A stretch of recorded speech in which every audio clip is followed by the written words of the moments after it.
Hey everyone, happy Thursday. This is Betsy Bishop, Senior Executive Director at Touchstone Crystal.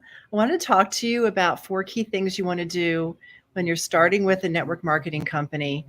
There are so many people who start with lots of great intentions with their company, but they honestly don't know what direction to turn in, and they think that their enthusiasm alone is what's going to get them their success. There are a lot of key components, and I want to make sure that, killer bee, and I want to make sure that I share with you a couple of the things that I've learned. So 4 key tips when you're starting your network marketing company. And I've learned them the hard way, I will say. I've been within the industry for over 21 years, 15 years with my company. And I've watched a lot of people start and stop. So this is this is born of a lot of experience. And the first one is get really clear on your why. Why are you doing this? Is it money? Is it product? Is it connections? Is it socialization? Is it fun? Is it trips? What is it? You got to get very clear about it, because in the moments when it's hard, it's super easy to forget why you're doing this. Write it down, share it with a couple of friends so that it's super evident to other people around you why you care about this and why it's important to you. It's easy to forget it in the hard moments. Also, it will help you to figure out the rest of numbers 2, 3, and 4.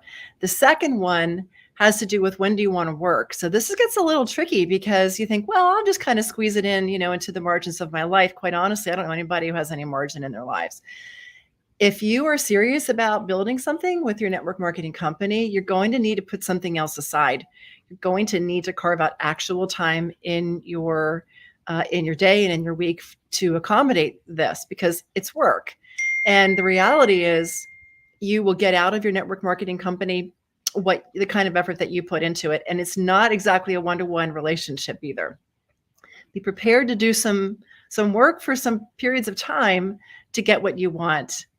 And that would be normal. It doesn't mean there's anything wrong with you or your company. That's just normal when you're building a business.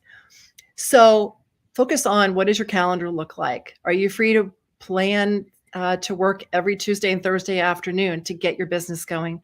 Are you, if you're in a party plan company like I am, when I was starting out and I had little kids at home, we kind of negotiated that I would go out the door Tuesdays and Thursdays in the evenings and one weekend a month. And that's what worked for our family at the time.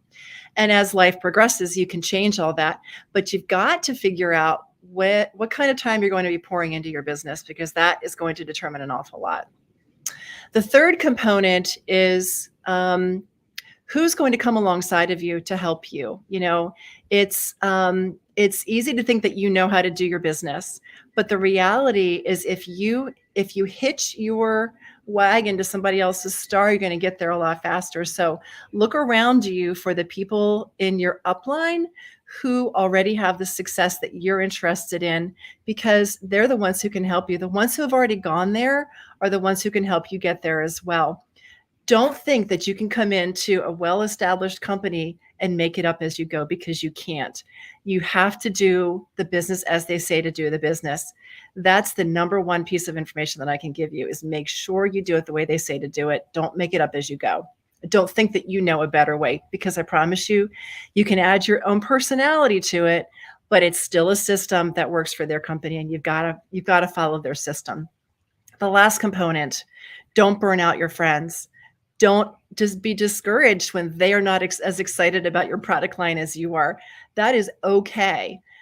Over time, if you give this the amount of time that is required to be successful, most of your customers are not even going to be people that you ever knew when you first got started. And that is a good thing. That's a really good thing. It expands your reach. It expands your world. It expands your life. It expands your friendships. It expands who you're able to serve. And you don't want to burn out your friends no matter what. So that is a very key component. So I hope those items were helpful for you. I'd love to have you share if you know of some others that you've experienced, or some thoughts that you have about these. Have a great afternoon, everybody, and thanks for listening.